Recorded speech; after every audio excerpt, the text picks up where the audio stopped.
Okay, it says we're live. Let me double check here. Like I said, I don't trust this thing farther than I can throw it. I don't see the indication that I'm live yet. So there, so there must be some kind of delay. I'm watching a, what do you call it here? Okay, now it says I'm live. All right. It's got a serious drag. So let's see. Okay. All right, there we go. All right, all right. Welcome, you guys. It is January 26th. This year is going by fast. Have you guys noticed that? The year is going by very, very fast. It's already the 26th. We're going into February. Um, Donald Trump's been in office for what, a week? And in the week that he's been in office, he is keeping his promises to his base. He's doing what he said he was going to do, much less like the Democrats. The problem with the Democratic Party is they do not deliver for their most loyal supporters, which are black people. They do for everybody else, but those people are not enough to get them elected into offices. They don't want to talk about it, but again, the reason why Kamala Harris lost the election, they don't want to show you the black power. Black power is why she lost the election. She has to, if you can galvanize 90 something, 91 point something percent of the black vote or above, you're going to win in a national election because black people were the only group that votes in a block. Everybody else is kind of split. Hispanics are like 60-40, Asians are like 30-70 and stuff like that, so on and so forth. We're the only group that gives all of our votes to one party. Thus, we don't get anything and we get abused. You know, we need to make a movie about it. What's Love Got to Do with It Part 2? Because that's basically how we're being treated. But don't want to talk about that too much. January 26th, it's 2 o'clock. I'll be going to the Demetra K show a little bit later on today. Been doing my VA appointments. A lot of stuff's coming down the pipe, you guys. Yeah. Don't be surprised if you hear things. If you don't hear it from me, you're probably going to hear it in the rumor mill or whatever. And let me just tell you, it's nothing to worry about, nothing to panic about. It is what it is, and it's going to be what it's going to be. Man, I'm not a double Muslim. I can't wait to see the Lord. I'm just not in a rush. You know what I mean? I'm not in a rush yet, but, you know, it's going to be what it's going to be, and I'm working on it the best to my abilities. I took some tests Friday. I'm supposed to get the results back hopefully this week. We'll see how that goes. The indications doesn't look well because I see these the signs in my face and in my body, so I could already see the signs in my neck and stuff because I haven't been doing what I'm supposed to be doing because I've delayed it. Do not delay your treatments. Try to get them on time, if not early, if you can. So, but this is what I want to talk about. Oh, by the way, it's raining here today in Southern California. Hopefully that will help with some of the fires, even if it doesn't rain and it kind of keeps the winds down, low pressure. That will help to an extent. I live out in the desert, so the rain is actually here. And the funny thing is, we have these concrete, earthquakes just mess up the concretes and stuff, and all the foundations are pretty much cracked out here, right? Everybody's foundations are cracked. And,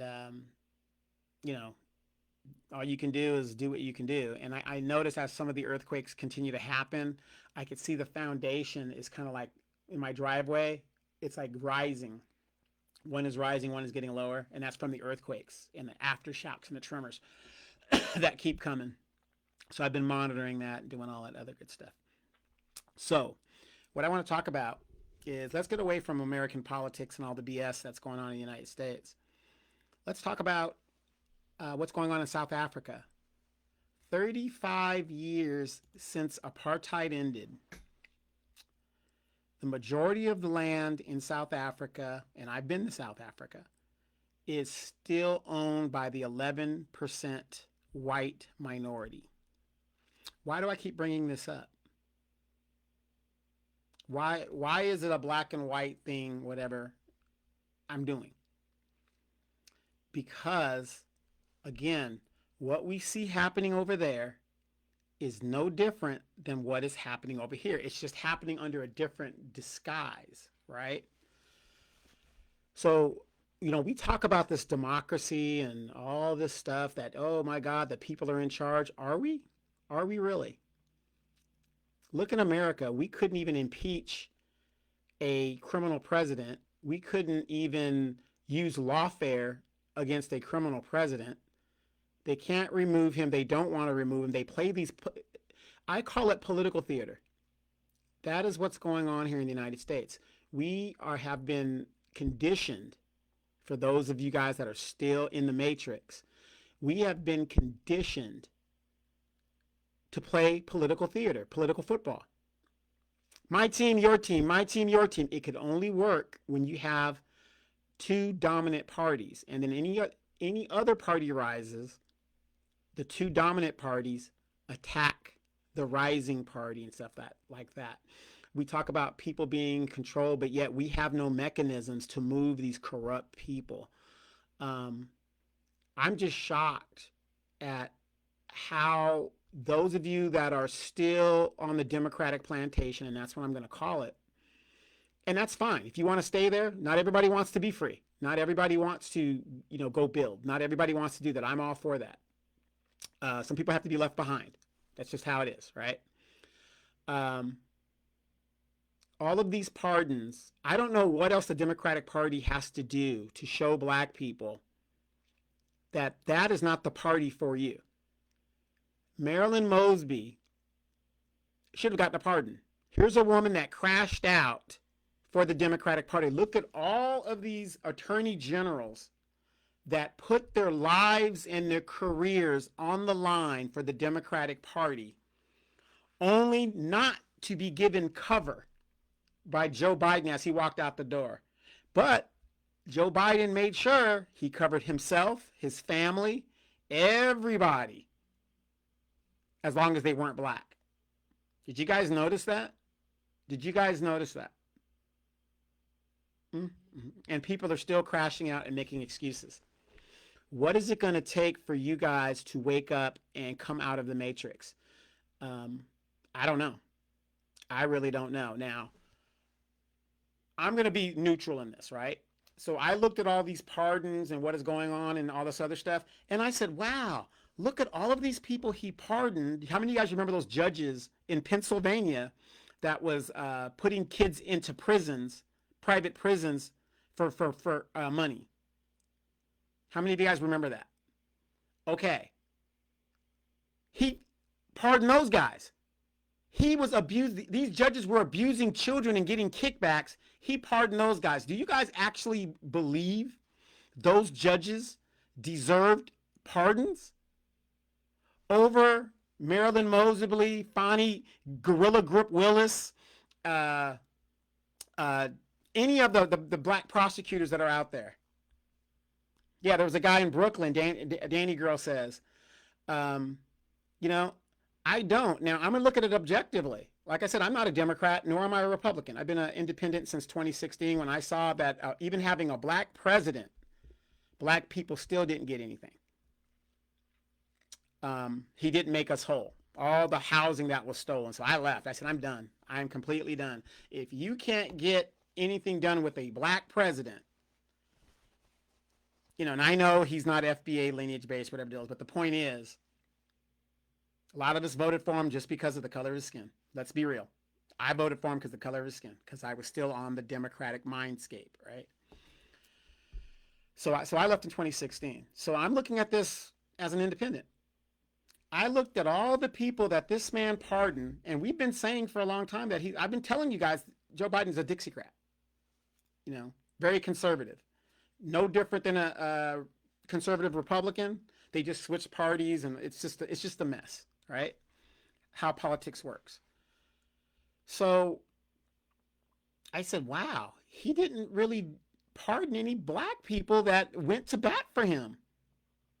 And people are still crashing out for the Democratic Party. I don't know what it's going to take. I really don't. But the whole point of this quick video is President of South Africa, after 30-something years, has finally signed a bill that will confiscate land without compensation. And you got to kind of read it. I haven't really read it, but I'm going to give you the gist of what I understand. Basically, it's a bill that doesn't, it has teeth, but not really. Now remember, Ramaphosa, the ANC lost power because they've been ineffective, kind of like the Democratic Party. What's happening there is happening here. The young people are restless and they're saying, hey, we're not getting any, we're not getting any better. So I know we're Americans and we think we're better than everybody else, especially us black Americans. Oh man, we're, whatever.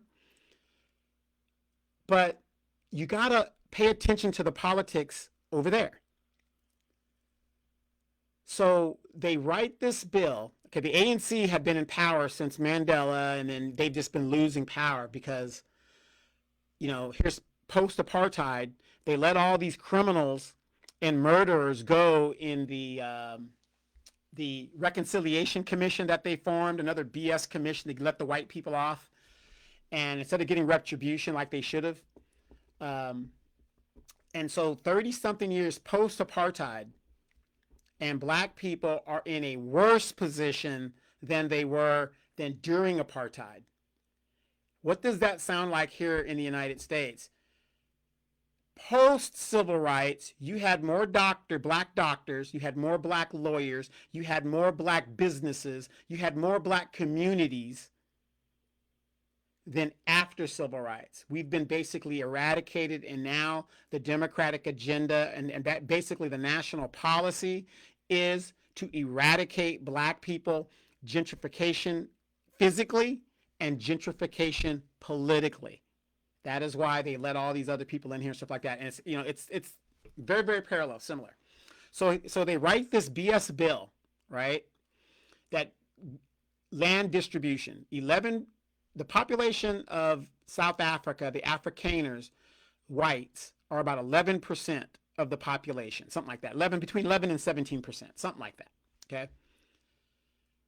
They control 70-something% of the land, okay? When Demetra and I went over there, we went to Soweto. Man, it was unbelievable what we saw over there, okay? These people live in these little shanty, I don't even know what to call it. I would equivocate it to a Home Depot shed, okay? And in that shed, you're talking about 4 or 5 people live there. Every one of them, we're looking at the shanty towns, they all had satellites on top of their homes, and every South African's got a cell phone. What does that sound like here in the United States? Everybody's got some kind of Trump phone, Obama phone, a Biden phone, and everybody's got, a TV and cable. This is the playbook because they want to keep you distracted and dead in the mind. They don't want you reading books.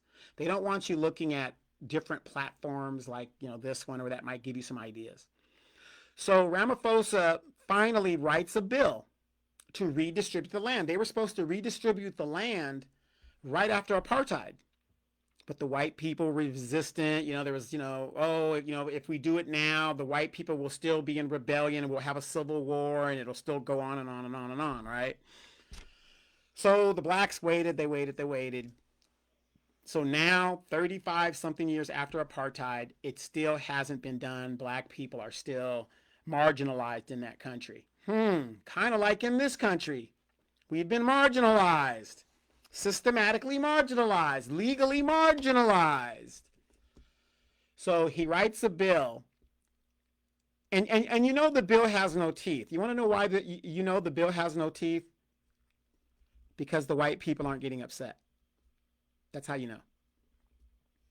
Because if you're a big landowner over there and stuff, and that's something that's going to threaten your livelihood and your future and all that other stuff, you would be making noises. And the white people aren't saying a word.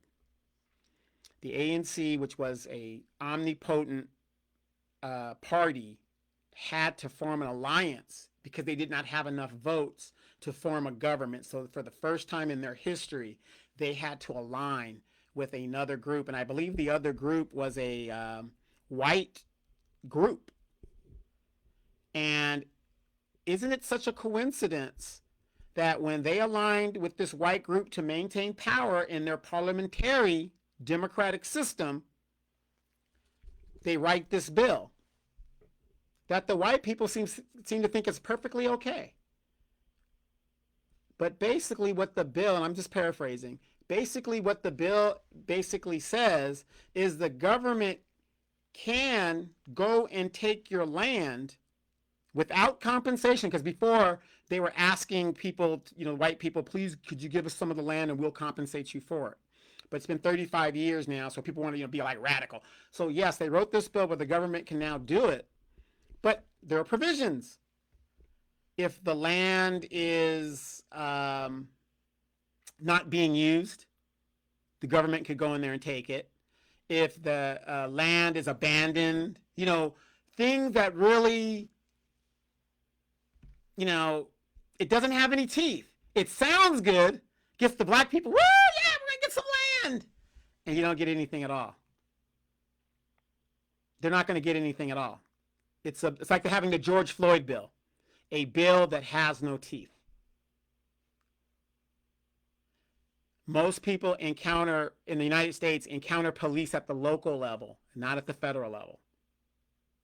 A bill that has no teeth. So there's certain situations where the government will go in there and take the land, but the government of South Africa is not going to go in there right now and arbitrarily just start taking land from white people. No, they're not going to do that. Why? The way the bill is written. And guess, like I said, they lost power. They had to form an alliance with this white nationalist group, and they're not going to have that for their people. They're not going to let the government just come in there and do that. But once again, this is the playbook that we usually roll with. I got the link down in the description if you guys want to look at the article and take a look at it if you're interested. But I kind of look at what's going on in other countries and I compare them to here, and I see that how black people are marginalized all in the same way black people are marginalized here in the United States. Symbolism. I got a friend and she was talking about Jasmine Crockett, and she's a big supporter of Jasmine Crockett. Great. Sister girl. Jasmine. She be letting them have it. And I just mentioned, well, that's good and great. She likes to get the sound bites and she likes to get the sound clips. But have you gone to her congressional record and see what she's proposed for black people? Zero. Go to the congressional record. People can say a lot of great stuff, but it's the tangibles we want to see.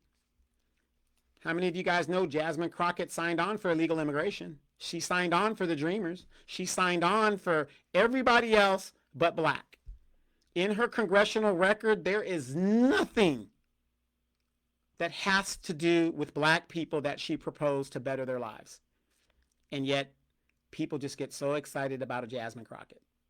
And that's their right. If that's, if you like to be entertained, that's your right to do that.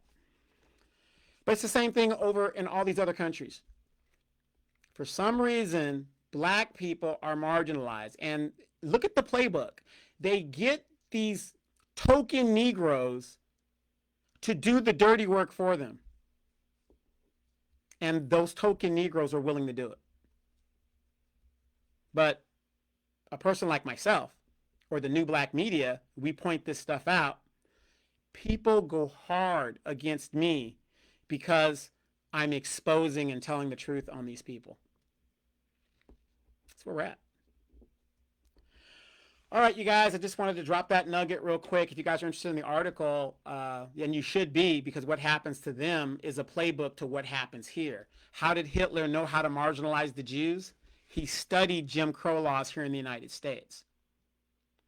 When you want to marginalize a people, you study racism in the United States. Right now, what is going on in Gaza and with Hamas and Israel, how they've basically gentrified those people into that small area and the genocide that's going on there, right? All of that information of how to do that was taken from the United States, because that's the playbook that they use to suppress black people, and they're still using it today. They're just modifying it. Okay, give them Section 8, give them a house, give them food stamps, give them an Obama phone or whatever, and you pacify them, right? Then they get addicted to it and they get used to it just like a drug, and then they think it's theirs, and then we got them. Hey, if you don't vote for us, we're going to take this from you. We're going to take this from you. It's kind of the same thing. Think about it. Every year they talk about Social Security reform, and the elder people like myself, because I'm getting up there, I'm middle-aged. They get upset. We get threatened because, oh my God, you're going to take our thing, right? You got two situations. Either you're going to fight for it, right, or you're going to go along with it. And that's the same thing. They've got people addicted to these programs. Yes, Social Security should be fought hard for everybody that put into Social Security. It's not just elder people. The money should be put in there for people who put in. People who didn't put in shouldn't be taken out. Every election cycle, well, we got to worry about the seniors' prescription drugs. When are they going to solve that? But yet we've got young people roving around, jobless, drugged out, smoked out, just zombies running around with no hope and no future, because we don't invest into the youth. Because that's what I'm about. To hell with these old people. To hell with them. We got to invest into the future. And when I say to hell with the old people, I'm not saying they're worthless or nothing like that. That ain't what I'm saying. To hell with old people, what I'm saying is they're set. They've got their stuff in a row. Do some of them don't? Some of them don't. But most of them, they got their retirement. Some of them have retired from 2 or 3 jobs. And they're getting Social Security. So to hell with old people. But we're looking at young people who can't even buy into the American dream. And everybody is okay with that. Well, they could rent it.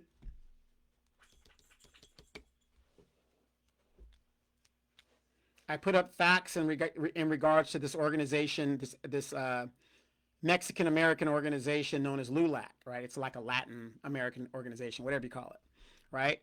And their president back in the day had said that he's not interested in allying with black people. We have our problems, they have their problems, paraphrasing. And people lost their minds about that. That's a factual statement by that guy. And that is the unofficial policy of that organization. Show me the last time you saw a member of LULAC standing up for George Floyd. I'm just pointing these things out, you guys. But you've got black people that will crash out for all these other groups that don't crash out for you. I am going to say this, and I've been on record to say this. This illegal immigration stuff, I'm for it. I support it. I can't go into their countries illegally without bad things happening. Me being imprisoned. We got to be either we're a nation of laws or we're not. So and I don't even care. They've been here 12, 15 years. That's not the point. You broke the law. So if I robbed a bank and I got away with it for 3 or 4 years, I should be able to keep the money? Because I'm a good citizen now, because now I stole from the bank, and now I've got the resources I need to open my business, to buy my house, to buy the yacht, go on vacation. But now you find out that I was the one that robbed the bank. According to your logic, now that I'm a good citizen, I shouldn't have to pay the price. That shows you the lunacy that is going on with the left. There's a song by Beretta, sung by Sammy Davis Jr. Don't do the crime if you can't do the time. Mm-mm-mm. That was a jam, too. Keep your eye on the sparrow. That was a jam in the 70s. I'm sorry. When I heard that, it was Beretta time. But that's the logic people are using.